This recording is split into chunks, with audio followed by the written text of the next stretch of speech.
There we go. There you go. All Now we're doing it.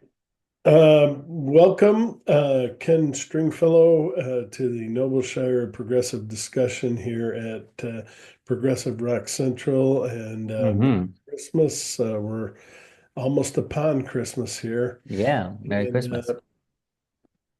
go ahead if you want to say hi. Hello, hello, and Merry Christmas, and good to be here. All right, this guy is like a hero, and I found out that I'm actually older than him.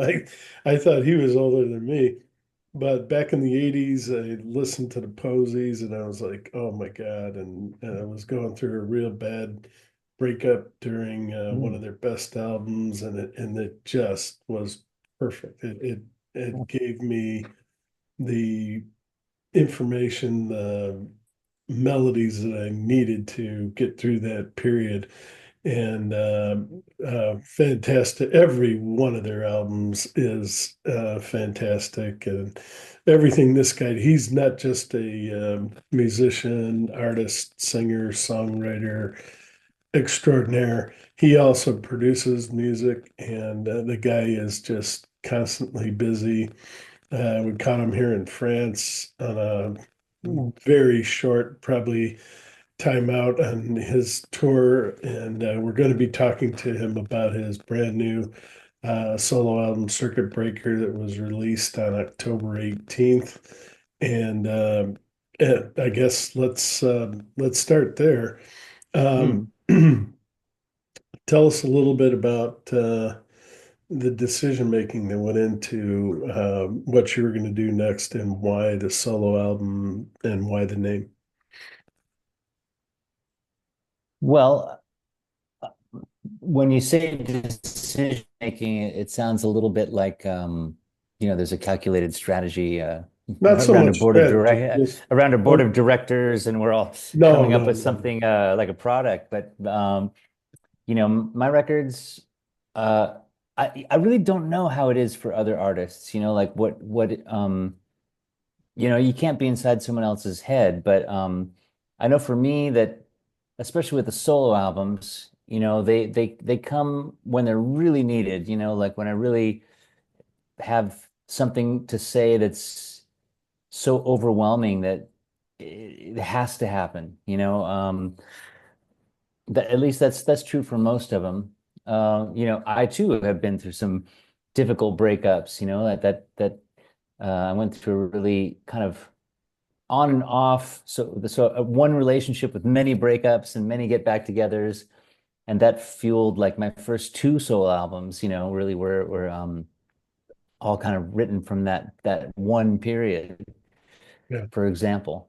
Um, and Circuit Breaker, this album, I mean, it was from some huge changes in my life, stuff that really kind of came out of nowhere and caught me off guard. Um, you know, as of the summer of 2021, we were set to, we'd completed a Posies album that I think that exists. I mean, we haven't yeah, released it, but it's done, and people should hear it one day, I hope. We've made this record that we felt really strongly about. We played our biggest ever Seattle show to over 2,000 people as a headliner. Um, and it seemed like life was rosy.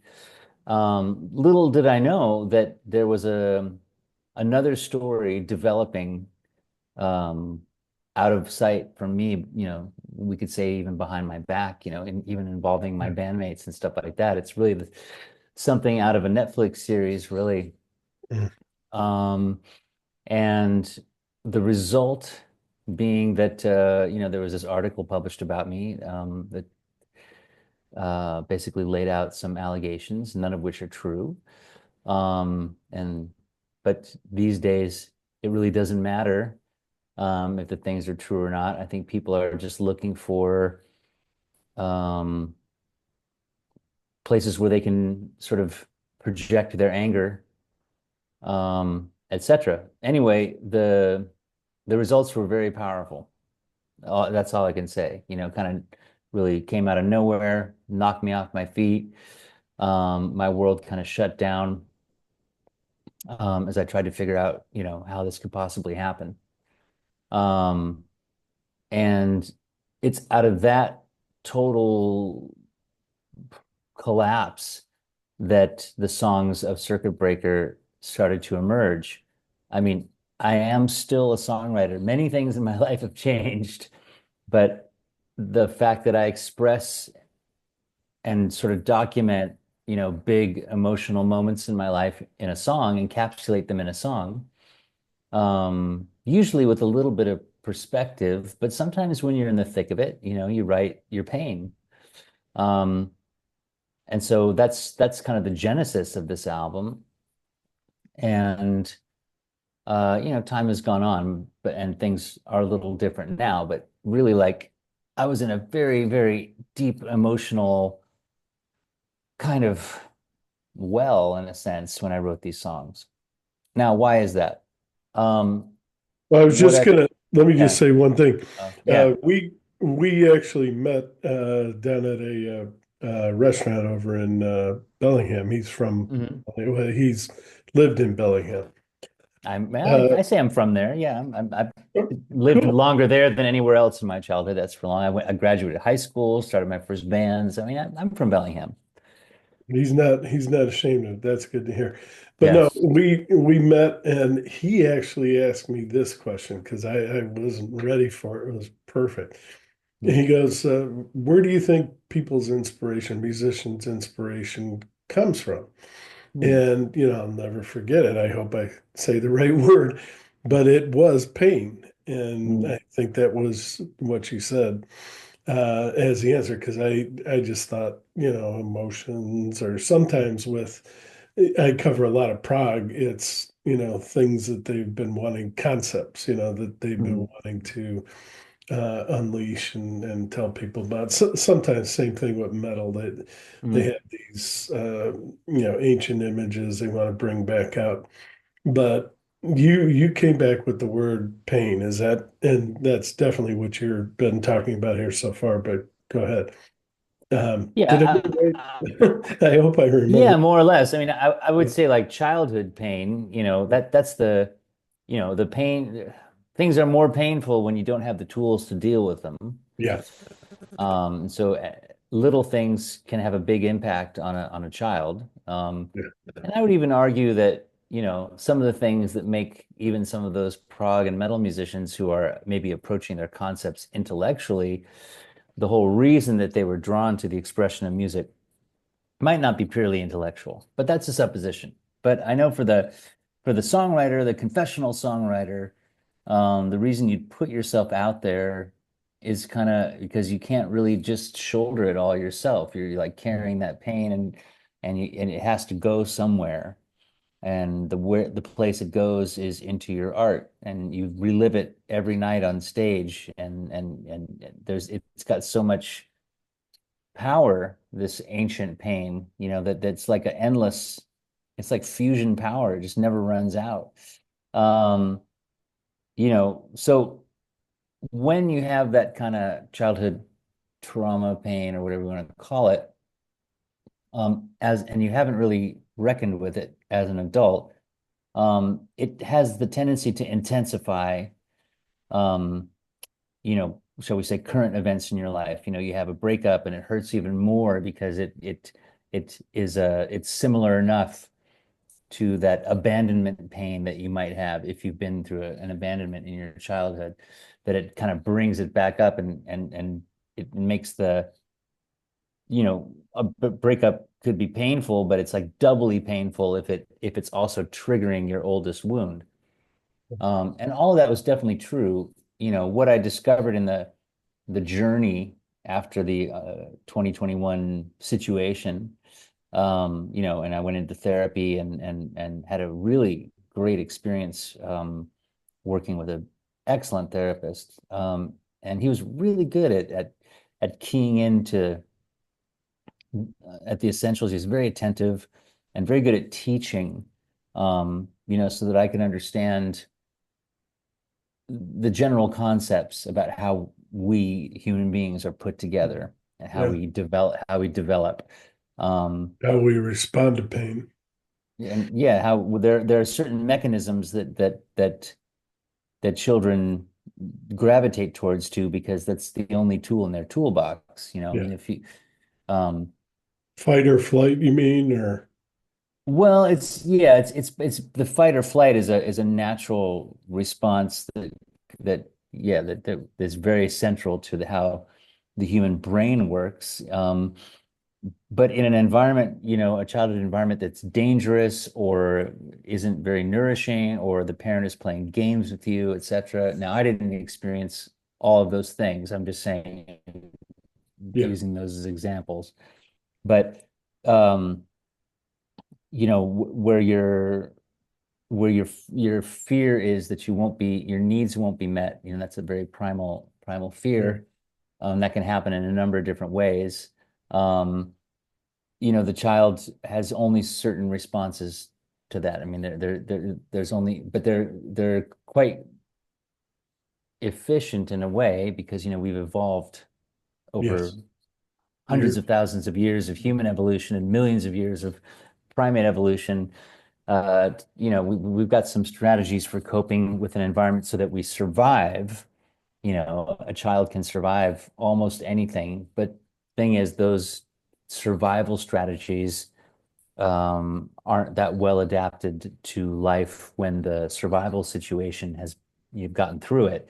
You've got to live a normal life. It's kind of like if you've been through something difficult in your childhood, you're gonna keep fighting that battle in a way in adulthood, even if you're the only one fighting. So this is all really revelatory, just what we might call anxious attachment and yes. stuff like this. So that's and those things, that's what gives, in a way, like the songs of any artist, its power. Like, Yeah, as I might have mentioned, and I've said it before in other interviews, like the screams of John Lennon or of Kurt Cobain or of Courtney Love or me, are all the screams of a child that's been abandoned. That might not be the subject matter of the song currently, but that's where the power of that intense emotion comes from. yeah, Because you'll never be that vulnerable ever again. And being that vulnerable as a baby or whatever, I mean, it's a very um, particular perspective, that you lose. But some of those emotions you don't lose; they stay with you because they kind of integrated themselves into your cells at that age.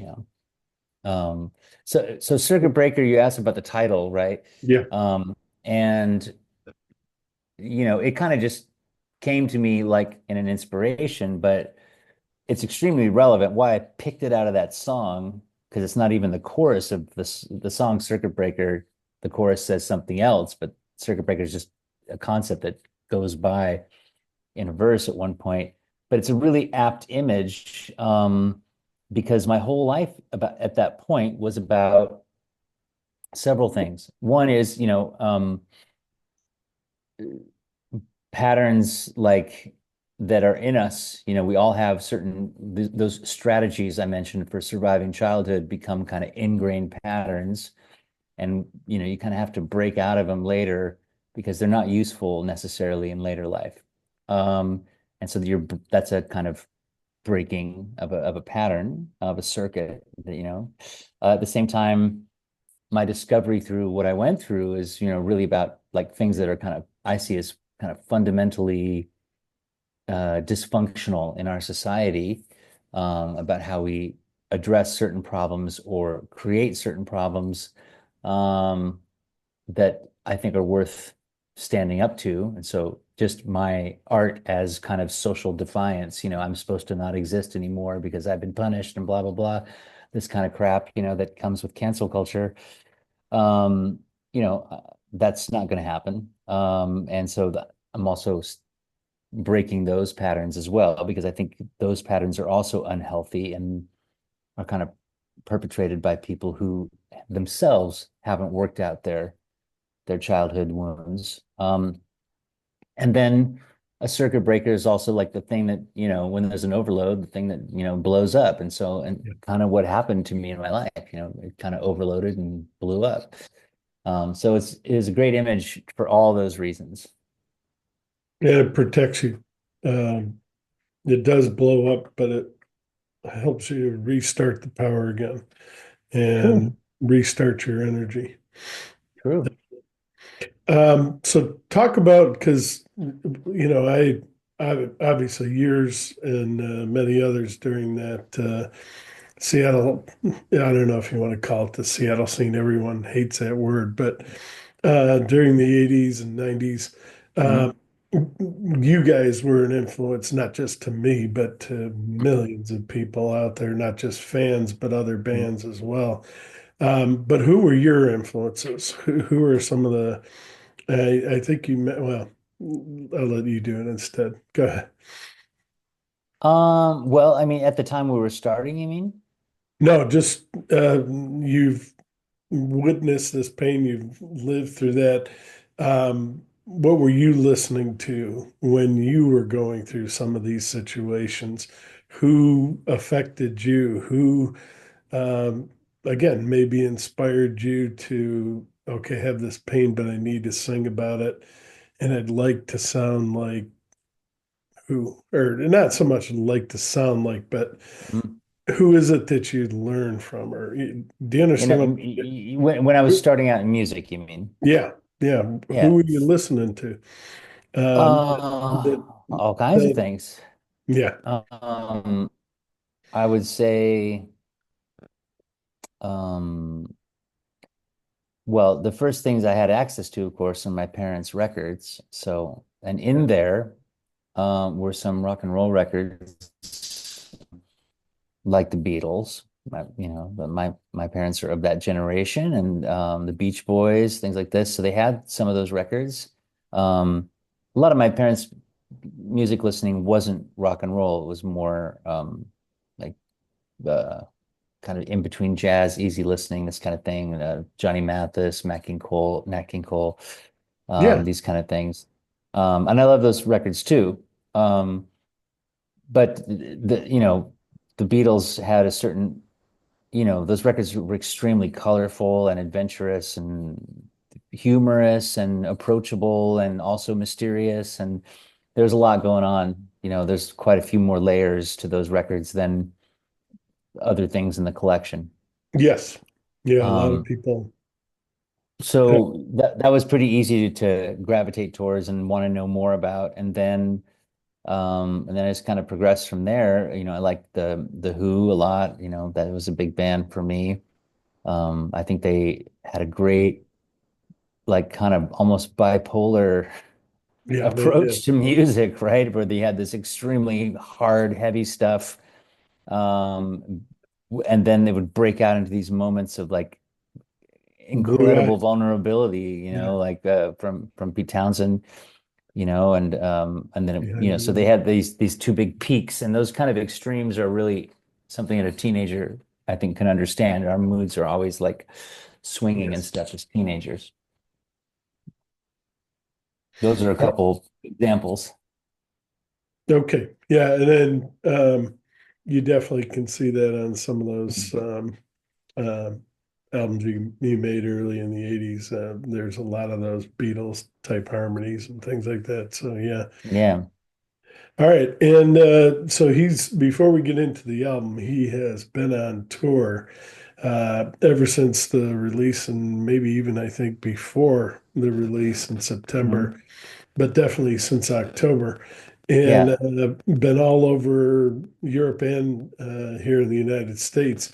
Tell us Mhm. about the US tour, and then talk about the European tour. Tell us the big highlights, because there have been many. But what was that first show like? And I think it was in Seattle, wasn't it? If I Mhm. remember correctly. Yeah. What was it like to? I mean, you've been on the stage for years, decades, but Mhm. what was it like to get back out there again with your own solo album? And anyway, go from there. Well, after everything I've been through, Yeah. it's kind of like starting fresh in many ways. And I definitely see the world through new eyes after what I've been through. I've learned a whole lot about human nature and about myself and about how I relate to the world and how the world relates to itself and how people are. So like everything is totally new in a way. Yes, I've played a million billion shows, but um, I would say I was deeper into the experience this time around because everything is deeper. Um, having done some of that house cleaning inside myself, through therapy, etc. And just kind of opened the whole experience, kind of opened my eyes and gave me greater awareness. And that made the whole experience of performing and playing music and traveling even more colorful and more rich and more involved. And it was just really intense. So, and I didn't really know how people were going to react either. I mean, I have endured a lot of negativity over this stuff. But at the same time, also a lot of support too.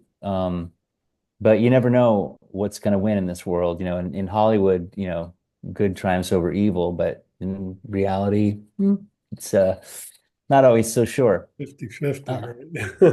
yeah. So, we took some precautions on that first show and had some extra security and stuff like this, which in the end wasn't necessary, but it was Yeah. just good to make sure that, the audience and I were going to be safe. And it was fine. And it was great. Not only it was fine, but it was great. And then we just kind of went from there and just the vibe just kept getting better and better. Um, I think you and sold it out, didn't you, the Seattle show? yeah, it was Or sold close out. to, if yeah, yeah. No, it was sold out. We sold all the tickets that we could fit into that particular space. So Um, that had to feel good that, people are coming back and they're going to give you a chance and they want yeah, to hear the record. yeah, absolutely. And the show definitely centers around new songs. I play a lot of those, and people are really into it. And it just kind of went from there. Like some amazing moments and great. Just the vibe just kept getting better and better. I think I was a little um trepidatious, before the first show, but once those first three shows sold out and everything, I knew everything was going to be okay from that point on. I kind of had an inkling it was going to be okay anyway. Um, but you never know, could be Yeah. fooling yourself or whatever. But it was great.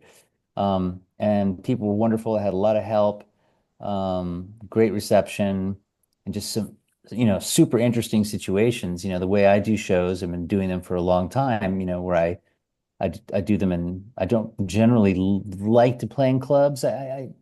I'll do it, like it can be great, but I think sometimes when you can find some out of the box kind of places to play in for what I do, since I don't need a sound system and all that kind of stuff. It can make it really, interesting and kind of take people out of the ordinary a little bit. And so we do a lot of that.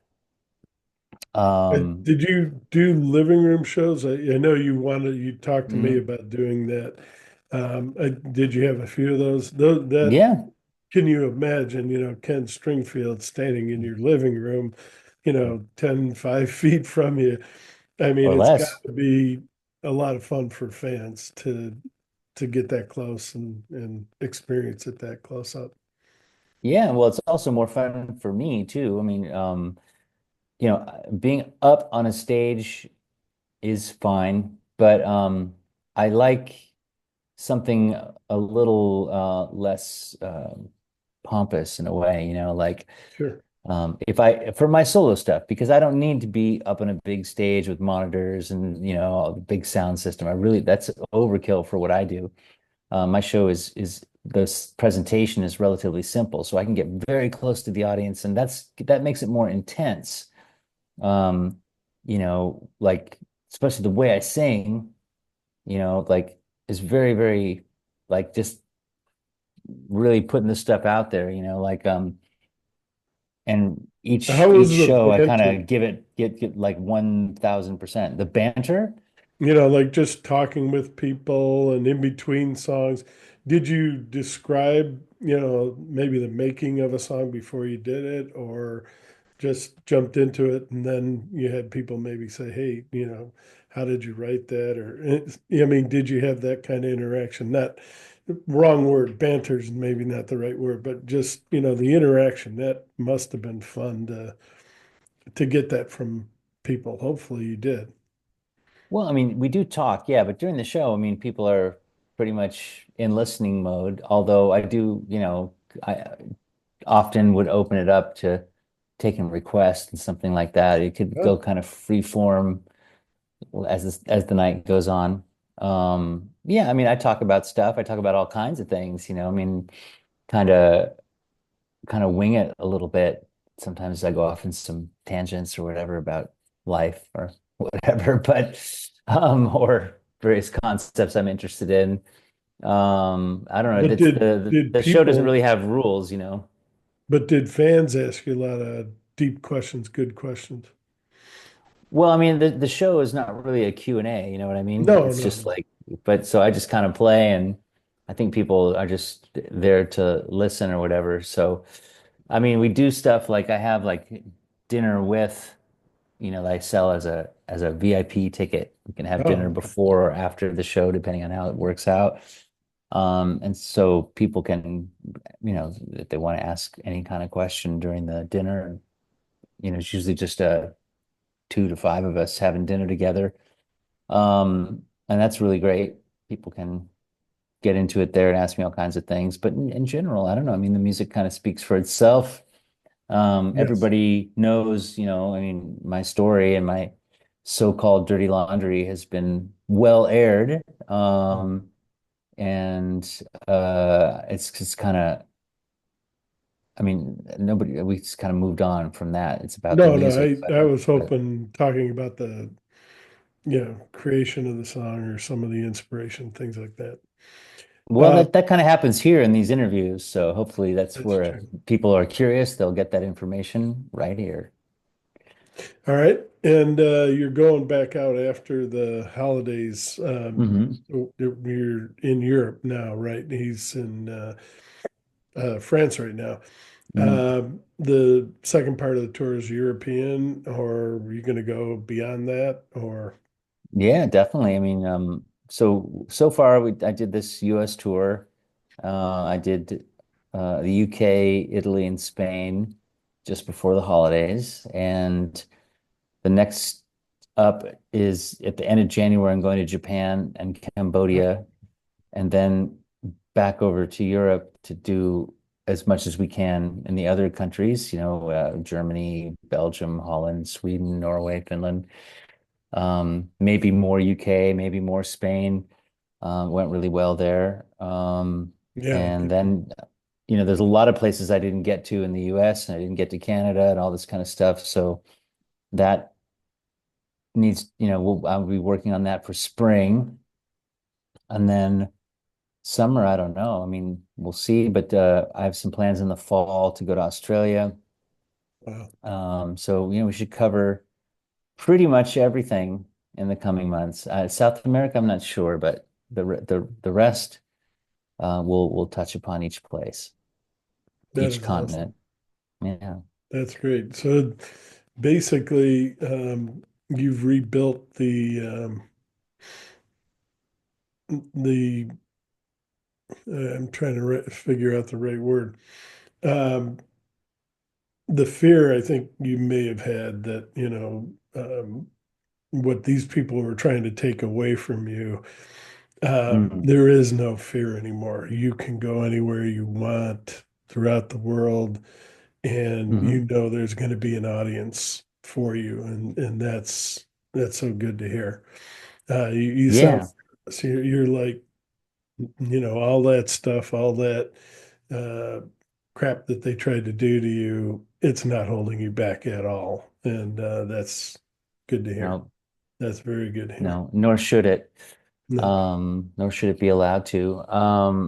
Yeah, I mean, since everything is, out on the table too, we're not trying to hide anything or whatever about what's been said. It's pretty easy to demonstrate that it's false. Um, and people at this point, there's been so much stuff done in the name of cancel culture, not that cancel culture is one organization, but you know what I mean? Like that's People, just kind of fallen apart under hard scrutiny. I think that, the pendulum has definitely swung the other way, and, you're not going to be able to find too many artists who haven't been attacked under this, under these auspices at this point. So it's either having no artists at all, or saying, well, okay, but yeah, we just, the venues know what to expect. So, there's always some trolls out there who try and, make a fuss, but the thing is they're trolls, so people don't really listen to them. Um, and we just kind of leave it at that, you know what I mean? Just time to move on. yeah. I'm just happy to hear that everyone welcomed you back and you didn't have all the problems that some of these people were trying to create for you. And that's great. And you're producing records, you're making Mhm. records, and Yeah. nothing has stopped, and that's great. Yeah. Well, I mean, kind of things kind of got quiet there for a while. Oh I wow, wasn't yeah. around, but I managed, I played shows in 2022, 2023 as well. I just didn't have an album out, so I didn't really push it. But, it's all like psychological warfare. Cancel Yeah. culture is based on like intimidation, using a pseudo moral argument as a means of imposing power over individuals or groups. And so it's done with, certain kind of psychological manipulation that if you're not aware of it, it could take you by surprise and you might fall for it. But I think people have gotten hip to, the hollowness of how cancel culture, you know, is Operates. doesn't solve any problems. It's not meant to solve problems. It's just meant to use a pseudo-moral argument as social leverage in a hyper-competitive world. That's all it is. And it doesn't address the issues that it claims to. So, and people have kind of figured that out at this point in 2020, almost 2025. All right. That's what I And see. you mentioned that you do have a an album ready. Do you think there will be a point where you'll be able to reconcile enough to release it? Or is I it don't know. still years? Maybe we don't even have to reconcile enough to release it. But I don't know. I really don't know how things will play out in the arena of the posies. It's It seems like I, you're open to it. You would like it to happen. Wrong? I'm af I'm afraid of nothing, and I'm afraid of no one. That I think my bandmate and I contrast a lot because I think he's very afraid of life in general, and life is hard for him in a sense, just to do. He doesn't handle conflict well. He doesn't handle talking about deep stuff because I think it just makes him nervous and afraid. He's like a very wounded person, and so yeah, I'll talk about anything, if he wants to have a conversation, I'd have it tomorrow. I don't know how capable he really is the problem of having like a real conversation about life. I think that's something he avoids at all costs. And that's kind of what when I look back over our relationship of 40 years, and this is partially my fault too, I think that we didn't really, we had a working relationship. We had a friendship when we were in high school.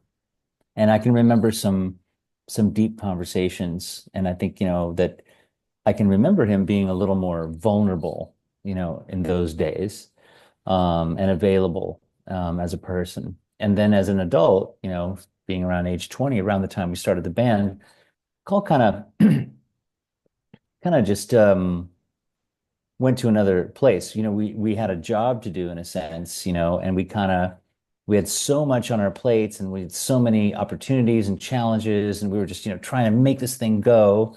Um, that the friendship part kind of fell by the wayside. And we did, we this would be if you weren't in a band with your friend from high school, it might be the same for all of us. I mean, I don't Yeah. have a ton of friends from high school, some, Yeah, you know, yeah, you but just not, didn't keep in yeah, like contact. yeah, you don't know what you're going to be at that age. Right. And the fact is, our band started. I was 19 and John was 18 when we released that first album. And you don't know who you're going to be. And I think it didn't take long from departure point of being 19 and 18 that we developed into pretty different people with pretty different ways of dealing with the world and different communication strategies and different goals. Any which could work for a long-term working relationship, but the differences are pretty vast, I would say. And the common ground is really more of like our childhood friendship and some of the music that we were into at that time. And but after, 40 years down the road, we have different families and into totally different areas of interest. I do have some regrets that like during the time that we were together that I didn't maybe try and engage John a bit more on non-musical grounds, like talking about whatever, just talk about philosophy or whatever. But I don't know how capable I was, and I don't know how capable he was. I mean, I don't really know what his spiritual life is like, if he even has any. I don't really know what he thinks about a lot of things. And I realize that that is kind of the casualty of how we work together. Um, really not taking the rest of life into, bringing that into the picture. We didn't really integrate um, like some bands operate more like a big family, in a sense, like we Yes. should have been maybe more like this, gypsy tribe living together and bringing everything into the picture and making sure that everybody got taken care of, etc. But we just didn't really have that kind of makeup. I don't think that either of us had really very solid experiences with the idea of family. I think it was a complicated subject for us considering our respective childhoods. So maybe that's it. We didn't really want that from the situation. Maybe just putting it into the nuts and bolts of working on stuff together was more safe at Yeah. that time. All right. So as far as the future goes, who knows? All right. We will keep our fingers crossed. We hope that it will happen because Mhm. I know I would love to hear it, and I'm Yeah. sure I'm not the only one. Yeah, the record's awesome. I mean, I think people should hear it, and like I'd like to play those songs again live somehow, someday. Um, even if John and I couldn't really repair our relationship, we certainly worked without a really good relationship for a long time. Maybe there's a way to, just show up and play and not have to really, not try and fix something that isn't fixable. I'm optimistic, but I've also studied enough psychology at this point to know that you have to tailor your expectations Yeah. depending on how difficult someone's childhood was. They might not be able to get to the same level. All right, let's talk about your solo. Trust is the opener. Hmm. Great, fantastic video for that. Yeah. And really, it all starts with trust, doesn't it? And Mm. tell us, obviously that, well, for me, when I heard that was going to be the first song, I was like, you couldn't pick a better first song because Mm. you have to establish trust with whoever, True. even if it's just, True. you know, you're a brand new band and you're, creating an album. Uh, you want people to trust you. You want them to listen to you. So, I mean, and anyway, you're way beyond that, but I'm just saying uh, Maybe not. it's fundamental. And Mm. that's what I loved about it when I first heard that song, but it obviously means a lot more in terms of your experience and what you've been through and needing people to trust you and know you well enough that all that stuff that was said was not true. But Yeah, well, I mean, it's more than that too. Of course, it's about your own trusting yourself too. I mean, yeah, trust works in many directions. You have to trust in questions of faith about just going forward step by step with your life. Um, I think that experiencing some of the hate and rejection and stuff like this that I experienced, like the song in a sense says that I'm not gonna let that determine how I choose to live my life either, in terms of like I will continue to be a loving and caring person. I look a little more deeply at people I interact with and keep an eye on things. I'm a little more selective about who I spend my time with. But in general, like I'm not gonna carry like the hate I've received and pass it on to someone else. yeah. That's not what I'm about. All right. Do you want to talk a little bit about the song or the video or? Sure. I'm well in the video. That's just great because this is something that Dominique, my wife, made. First time she'd ever attempted to make a video. And she just dove in and came up with the concepts, um, and did the filming. It's all done totally DIY, like all the stuff with me in the swimming pool and stuff like that is, we spent a day at this place that has a swimming pool that we could take over for an afternoon and using a GoPro that has a and stuff so it can be used underwater and all this kind of thing. And I mean, we just kind of did it, and Dominique, stitched it all together. It's amazing. I think she did a fantastic job. Dominique Yeah, is one of those people that's good at everything she tries, um, because she's willing to just keep picking at it. I mean, a lot of time went into making that video, because A, we had no money, and B, we didn't really have the experience to make, so like if I mix a record, I know exactly what to do. I mean, what used to take me 2 days takes me like 4 hours now, but that's because I've done it 1,000 times. But Dominique, that was the first video she's done. So she had to figure out the software and try things. And, each little change, like took a long time, but she just kept at it because she's like that. And turned in what I think is an amazing, amazing video. yeah, it was definitely.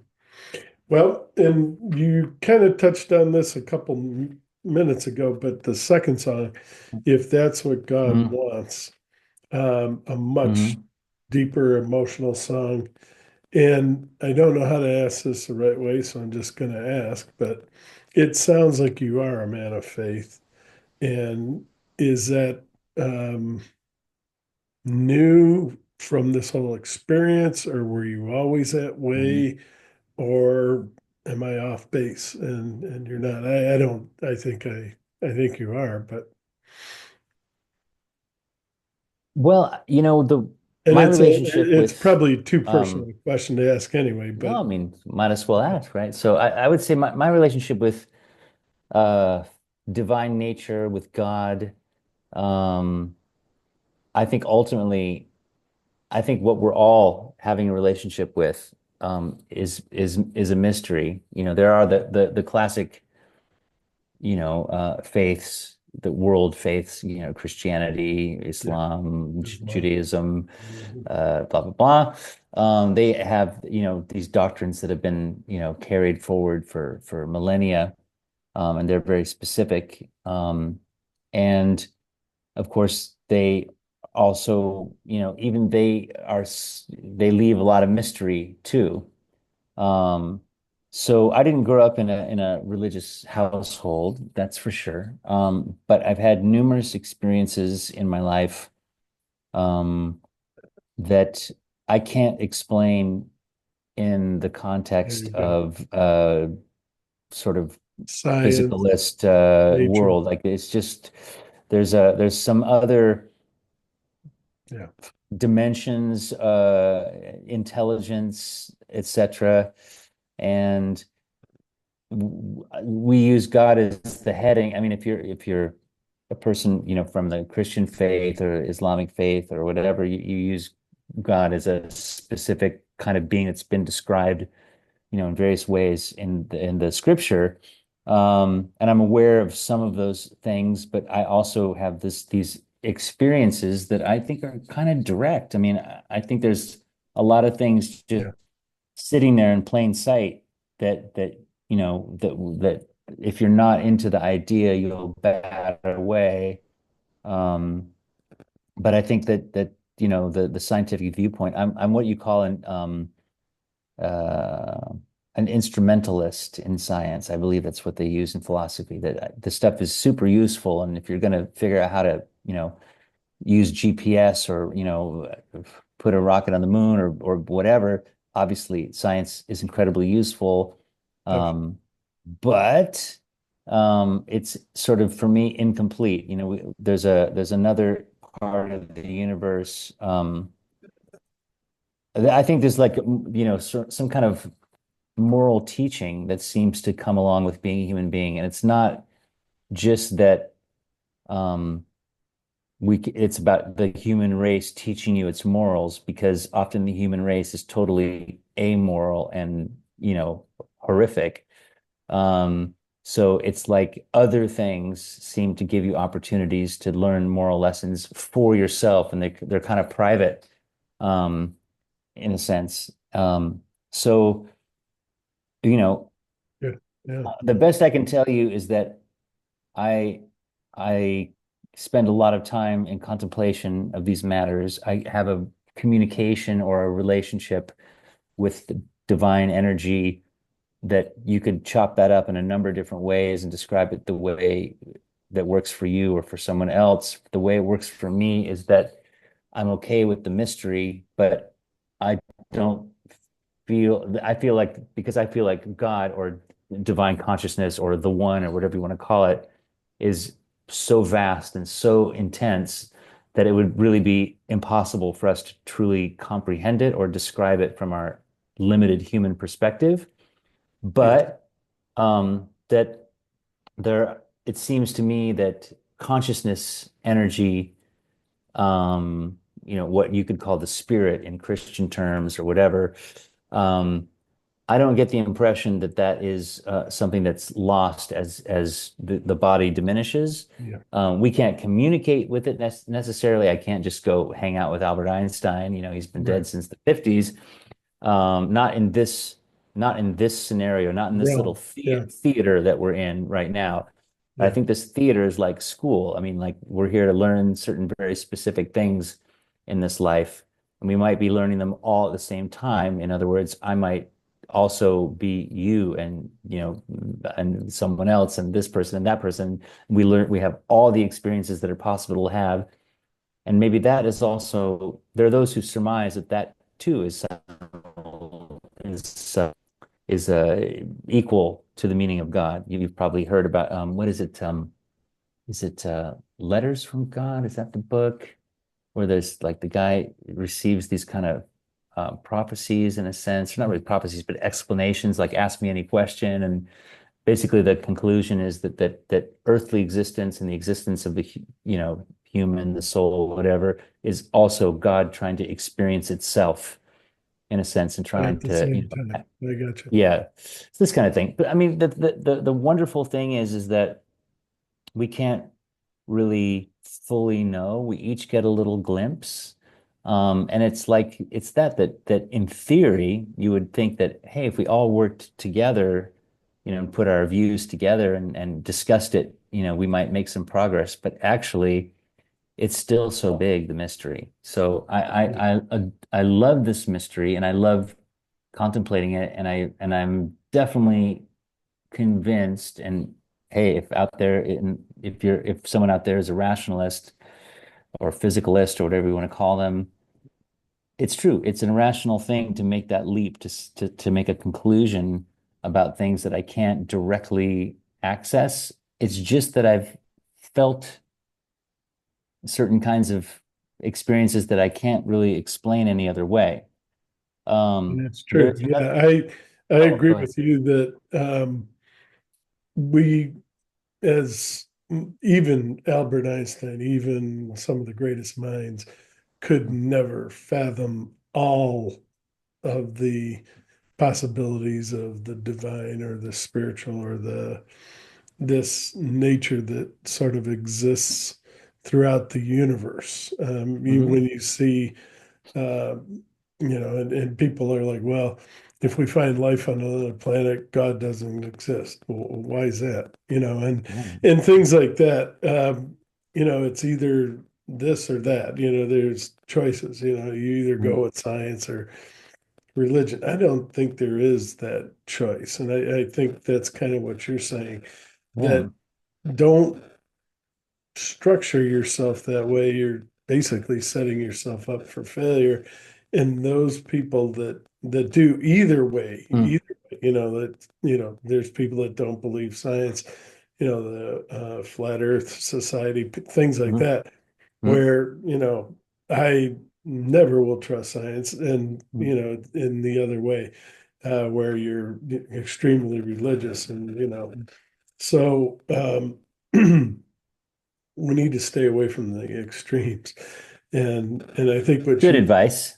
Yeah. but I think what you have said Yeah. is perfect. That and even Einstein and even some of the Mm. greatest have acknowledged there are things beyond our ability to even consider that Mhm. we don't even know yet. And Yeah, sure. There's things that we haven't discovered yet that will, of yeah, course, change our perspective too, and in scientifically. Science is a measurement tool, is a series yeah, of measurements, and it's it's essentially amoral. So that's the other thing is that it there's doesn't well, some kind of moral guidance that we should or moral center that we should be looking for. Of course, all these things have been debated, ad infinitum. oh yeah, But like that, there's realms of enlightenment, enrichment, how to behave, social ideas that the science doesn't cover those already here on Earth. I mean, this we know it's not science's job. Um, so already there's some kind of tempering force out there that needs to come into play. And then the idea is, is morality something that we can, is it something that we just made up that's like something convenient, or is there moral guidance? Um, no, is it something there's we've evolved to do, or is it something that there's like some kind of moral uh thought out there? And then again, at the same time, divine energy for me is so broad.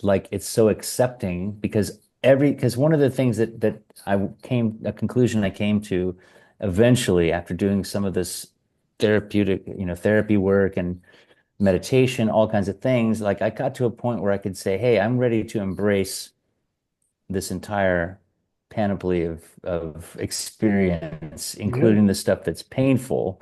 This is something the Buddhists really, really have down about how you have to open yourself as to accepting all experience as part of life. You can't run away from pain. yep, You can't outrun death. They're all part of the natural processes that we experience, just like winter is as much a part of the year as summer. If you don't like being cold, you should maybe learn to open your mind to figure out why that is and embrace it a bit more because you can't get rid of it, not if you live in our latitudes. Um, and so on and so forth. There's night and well, day and all those things, So we have to, it's about opening your mind too, to being curious, about and not only curious but compassionate, you yeah. know, Well, about this vast amount of experience. and winter gives everyone a chance to relax, calm down, slow down, contemplate, and do things like that. And yeah, I used to be one of those people that hated winter. Of course, I lived in Ohio and it was a lot colder and snowier, but no, it is meant for the earth to, give one half of the sphere no growth, no nothing, just a chance to, re-fertilize, whatever the right word is, but to renew itself and then come back in the spring and, and then the other side shuts down. And I Mm, think there's more than a natural reason for that. If it mm, was going constantly, you talk about, you know, global warming, it could be even, multitudes worse if you didn't have that, break. And that's just, mhm, we're really getting off mhm, the case here, but mm, that's I like your thought, and mm, it's good to hear that mm, openness and that mm, willingness to leave room for both faith and doubt mm, and other mm, things, because it, as I've always said, it's not a perfect world, and it never will be as much as we want it to be. And mm. everyone strives for perfection, but we're not there, and probably will never get there. Yeah, I think perfection is really overrated, actually. I mean, Yeah, I yeah, think that learning and experiencing is is the key, at least for me. yes, That there's I'm not trying to get to somewhere at this point, like I mean, I have small goals, like I'd like to do this play show here or whatever, but they're pretty small goals. In general, my ambitions have changed, to where I really just want to sure, understand the world in a greater way. I want to participate in the world in a greater way. And I don't mean when I say in a greater way, I don't mean that I want to, be a great leader and all this kind of stuff. right. I want to participate in what's, Have if more if I knowledge. have more knowledge, but also like if I have a role, like I'm going to inhabit it, like if I need to do these dishes, I'm going to really do these dishes and do them well. If I need to, play this show, I'm going to really play this show and play it well. If there's something else that I'm supposed to do, I'm sure it'll make itself apparent, if I can, help people in small ways, that I will do that, when I see the opportunity. It's really that kind of thing. Very good. Mm, All right, let's come back to the album because we get mm, off. It was a wonderful discussion. I could talk to mm, you for hours. This guy is mm, is not just a great singer and all that. He's a great mm, thinker, and mm, you find that if you listen to the lyrics on mm, virtually all of his albums, you'll mm, definitely see that. Um, Tears tumbling, and mhm. obviously, yes, there were a lot of those. And do you want to talk about that one? And again, we don't have to go track by track. In fact, if Hey, you want it's to, your show. I understand, Yeah. but it's also, I do this for you guys Yeah. to get the word out. Yeah. If you want to do that, or we can jump ahead, um, go ahead. You tell me, do you want to talk about Tears Flow? Because I think Uh, we've covered a lot of that, but maybe not. yeah. Well, I mean, it's there's not much to say in that sense. That song is really, it's a pretty straightforward message, Yeah. just really about, it's like it's part and parcel of the rest of the record. It's about having the faith to overcome the difficulties that you face. Yeah. Um, that's really it, like it's an open question in the song, but the fact that musically it kind of has a certain, I don't know, a certain joy about it, even though the song is called Tears Tumbling, you think it's would be the opposite, but No, no, it's that like ending, it's kind of how ending, it is, like we have the opportunity, the joy to experience even the difficult things. I mean, what a gift existence is. Now I get it, to some degree. It took a kind of shattering of, my earlier belief. habits, beliefs, whatever, to kind of open my eyes wider and say, "Oh, now I get it. Like this is, learning how to overcome difficult things is part of the joy of being alive, even if you fail." Yep. That's the weird thing. Even if we will be defeated by death. This is an inevitability. So you can't win.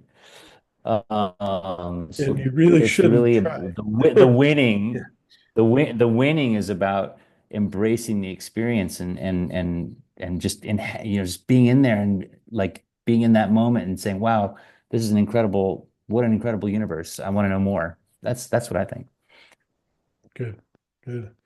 Um, okay, let's The Power of Our Song is a wonderful song, and The Prettier Than It Looks. We all want the world to be a certain way, and that was something that you kind of touched on with perfection. My Yeah. perfection is not your perfection, is not Mhm. anyone else's perfection. It's all relative. I mean, and the same, I think, goes for this song where everyone wants everything to be perfect. And yeah, I mean, it would be nice. But again, this isn't a perfect world.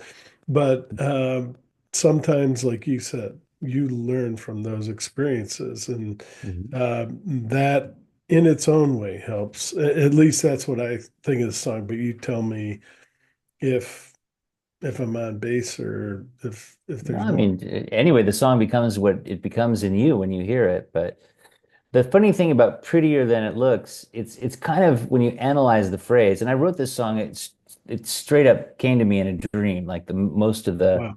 the prettier than it looks phrase is from a dream. So it's kind of like not it's kind of almost as if we're saying not as pretty as it seems, but the phrase itself, prettier than it looks, isn't saying that. In other words, it's kind of it's kind of like a Zen koan, this song, in a sense Oh, that it has like there's different things about appearances in this song, and that basically you can't really understand it all. Like the universe that we live in, the human universe that we live in, is so full of deception, and that our apparatus for encountering the world is fallible because we too are full of deception as we sense things, we misinterpret it all the time. So I think that's all in there.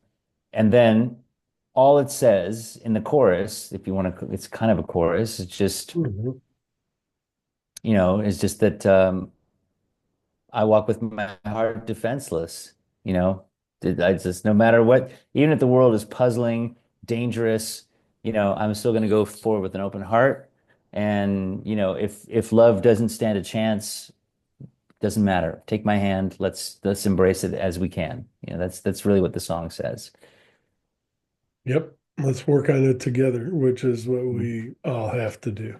And we have to, um, and that's, well, now I'm getting into politics, but we have to find a way to work together again as people generally, not just here in the United States, but Hmm. throughout the world. It used to be, it seemed, it used to be pretty easy to get um, a starting point or a common understanding. And now that's out the window. I mean, everyone has their own understanding and holds on to it, you know, as much as they possibly can. If that comes down to, physical fighting or war. Um, Hmm. and that's a shame because we should Hmm. have sort of this general understanding like we used to. Maybe it was wrong, maybe it was incorrect, but at least we had somewhere where we could talk. And Hmm. um, that of all the things that have happened, and I'm also, and well, maybe you are. I'm also a child of the 60s and 70s where you grew up with Star Trek and you looked at that and you said, not that that was a perfect world either, but generally all these races, all these different people would find a way to get together on, and communicate and work together towards mutual security, mutual um, evolution. And Hmm. we none of us expected what we're living through right now, and it's definitely is it shakes you. It shakes. Mm. What do you think? Yeah, well, eh, the thing is like the kind of prosperity and things that we experience now are like, it's pretty unprecedented, and there's Yeah, I kind of mean, enough to go around. And I don't really understand.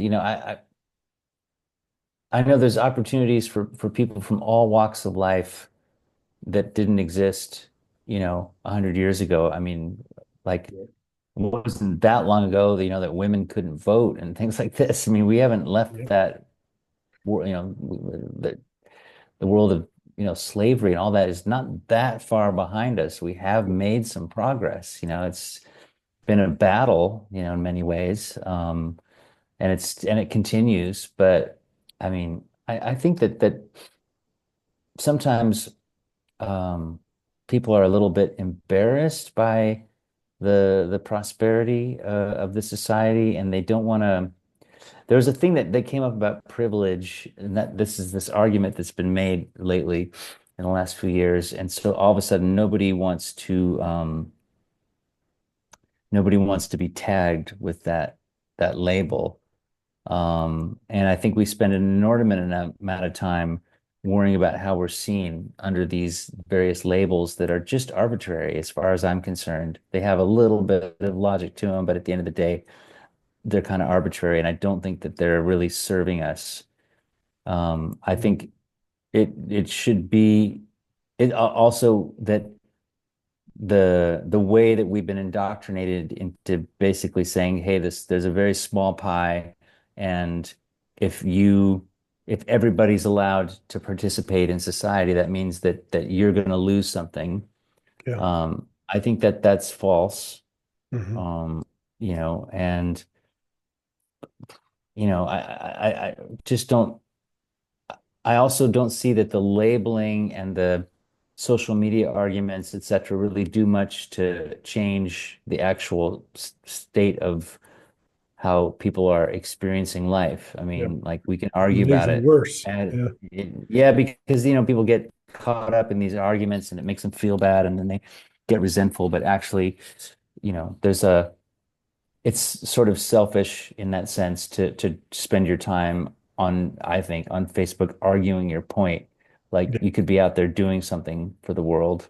yeah, Um, and you know, at the same time, like people are under pressure. I mean, I mentioned like this unprecedented prosperity, but at the same time, like, you know, we have, quadrillionaires that would make, Rockefeller weep.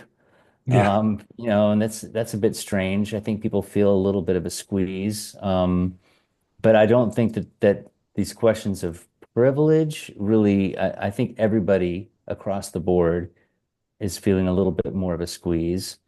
yeah, There are bigger social issues that we are not looking at, like the how we're going to deal with caring for lots more old people than we've ever had when there's less young people being born. yeah, How are we going to deal with AI putting almost everybody out of a job? yeah, What kind of economy are we going to make? Is it going to continue on in a kind of, the industrial economy model? I don't know. I mean, seems like, you know, arguing on Facebook, trying to prove your point about some obscure socio social issue. commentary, identity politic thing. It isn't really facing those real issues, and we're going to have to face them at some point. I mean, Yeah, people spent time arguing about me, for example, and it doesn't change anything for women arguing about me. It really doesn't. Like there's so much more work to be done to deal with actual issues about women and about women's safety that have, that's just, I don't really want to get too deep into it, but, like there shouldn't have been so many, electrons wasted in just even talking about my yeah, personal life because it's irrelevant to the general, true issues about safety for men or women. Yeah. And these kind of false arguments and false allegations just muddy the water and take resources away from actually helping people who are in actual situations of danger.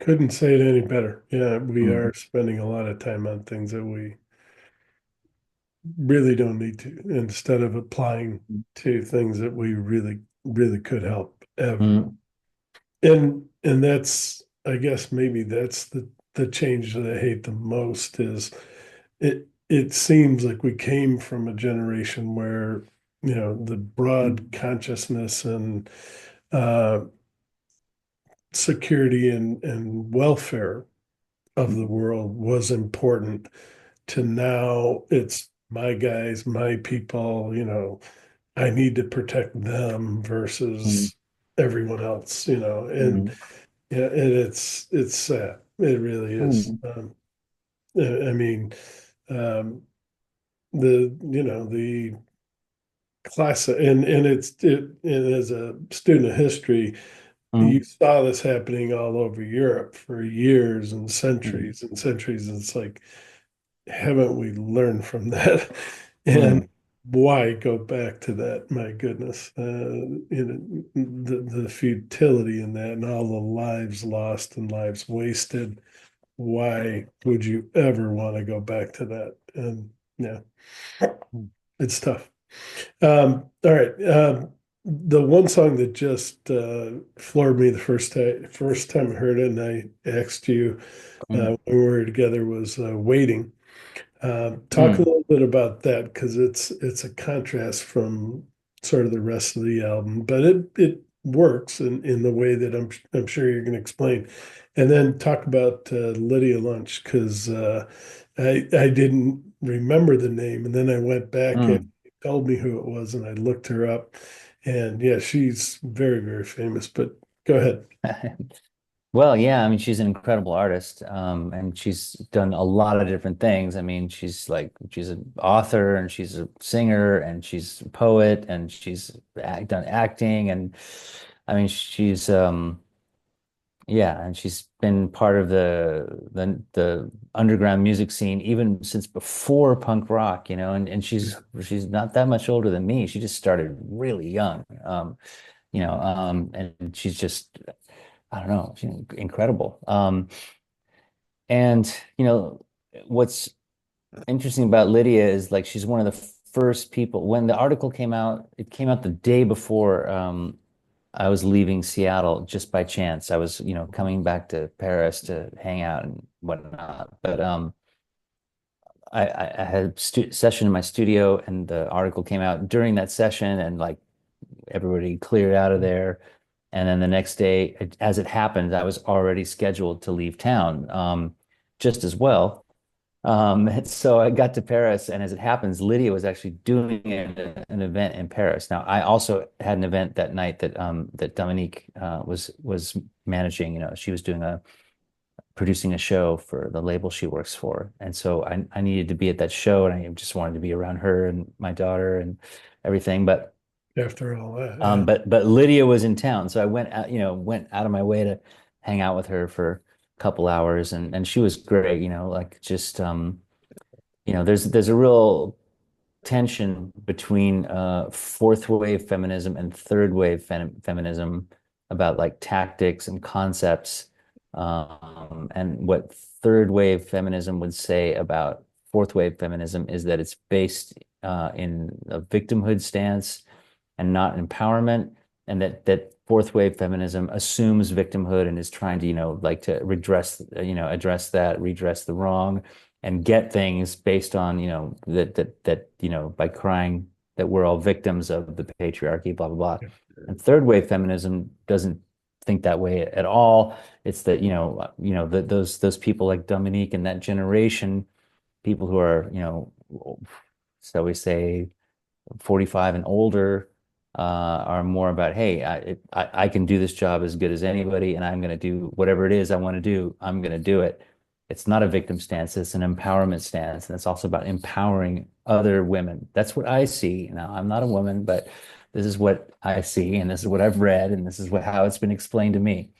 So I would say Lydia is more in that stance too. So, they look at these kind of, using false allegations as a tactic, as absolutely abhorrent. But So she was uh, very supportive then. totally, yeah. Yeah, So I knew that I just figured from just that meeting, because she was just there when I needed her the most, that, she would be a part of this album. Um, and she sent this kind of poetry that she spoke into her phone to me. Or I think it's into her phone, maybe it's into her podcasting software or whatever. It was a little bit crunchy and lo-fi, so it's cool to work with. But essentially, like, what waiting is like, after we go through the whole album, we've done some kind of redemption, yeah, and we kind of like come into the light, and all this stuff. Now we're ready to go, you know, into the deeper step. And it's very much the flow of the album is very similar to my therapeutic journey, where I start out like I'm just a wreck, and then like kind of move through things and get into older issues and stuff like this. But then after we made some progress in therapy, it's time to go deeper into the subconscious and get the real deep wound and bring it up, because now we're strong enough to face this. And having this intense moment that's very different in tone from the rest of the album towards the end is kind of like we're ready for this now. And we can yeah. go through a kind of, it's a, impressionistic kind of poetry. It doesn't name any names. It's not really like that. It's not a Jeremiah at anybody. It's um it's just about a kind of characterization of the dark side of, of the human psyche, but in this case, a female character. And I also have my own character that I play. It's also like, they're both the, dark sides of the human psyche that we get to hear from, like deep, deep stuff that's a little bit scary and unnerving, the whole thing. And that's because, we are, like our pain and our Part of our wounds, makeup. the way they metastasize in us is kind of scary and unnerving until you bring them out into the light. And that's all it takes. And then they can, you can kind of see them for what they are. The monsters under the bed are actually just a pair of shoes.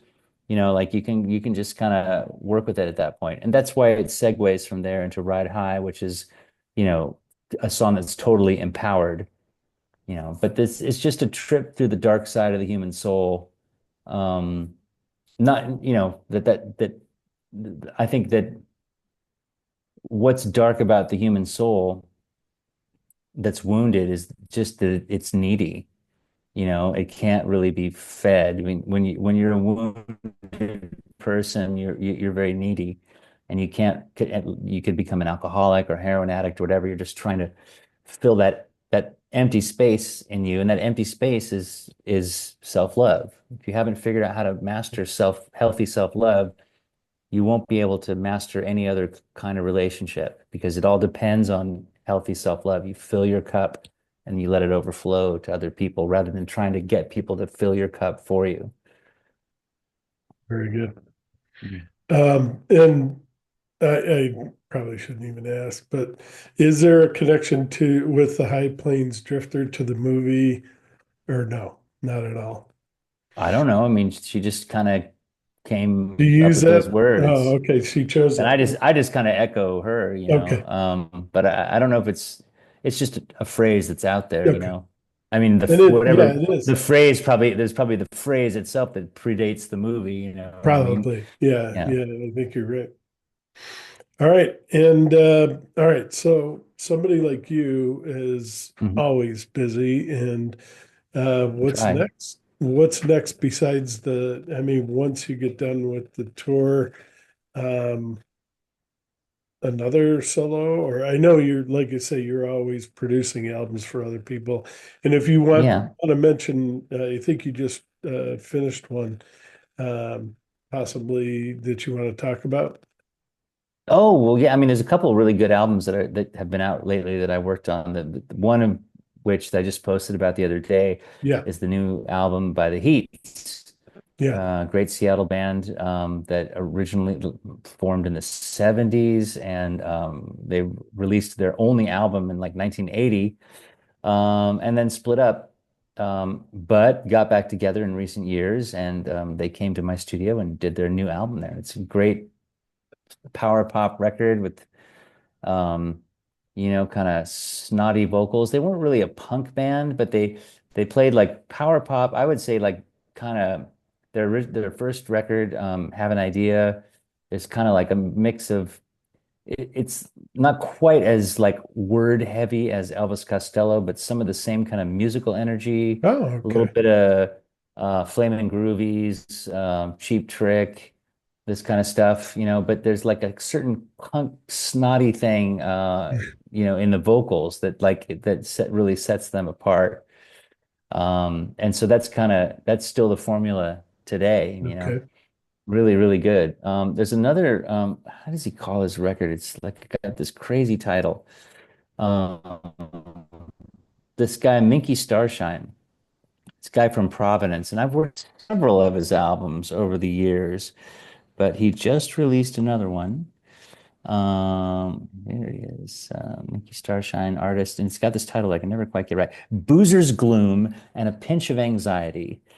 Um, Sounds that's like an that's what the interesting. name of the album, and this is like uh you know, I would say he's a power pop guy too. It's just that the music is way more sophisticated than what usually power pop. The Heats are not musically sophisticated in that it's like, simple chords and, two guitars, bass and drums, and it's very live in the studio. It's like rock and roll.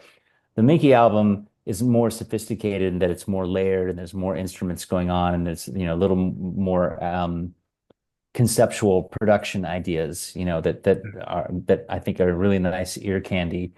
Um, Okay. but so two very different records, both done at my studio, both mixed by me. Really, really nice.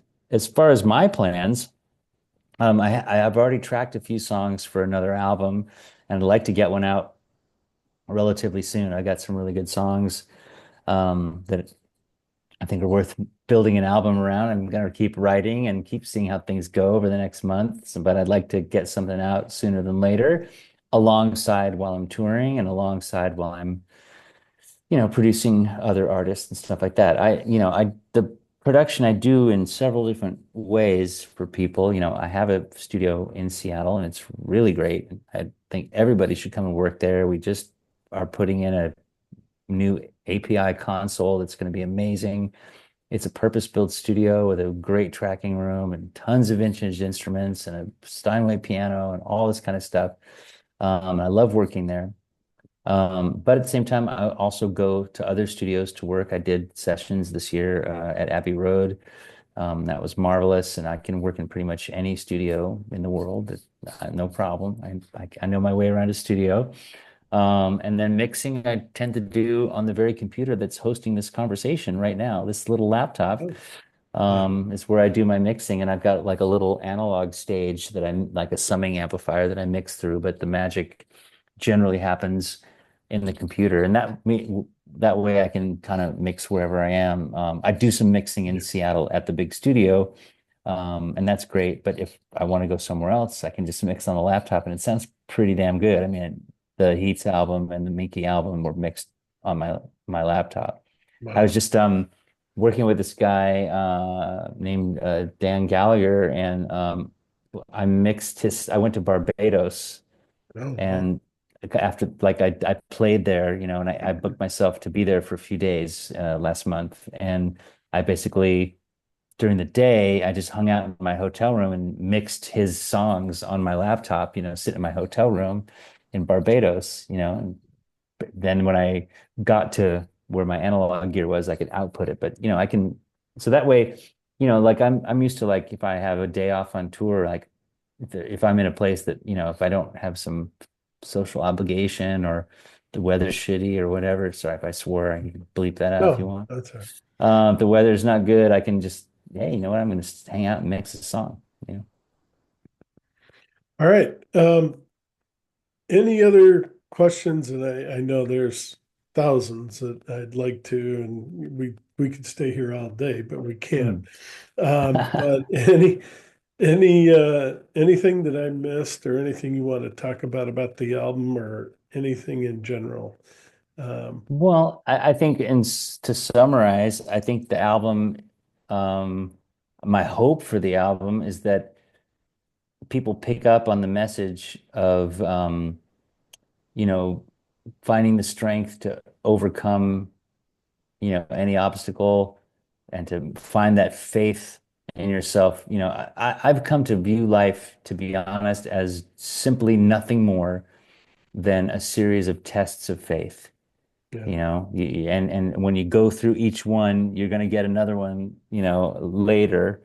Um, Maybe not everyone's life is like that, but that's how mine has been. And it's been a big learning process. And this is, I feel, how we learn. We learn through these different yeah, challenges. But even, if you look at somebody, even Paul McCartney, I mean, like he went through stuff, he lost the love of his life relatively young, and he lost his mom when he was a teenager and stuff like that. He's had his own tests of faith, even in and around his, success that seems to be mostly like his life is really fun and stuff like that. But we don't know what goes on behind the scenes either. yeah, We all have challenges and stuff like that. I think that that's really what life is about. It's like God's got you.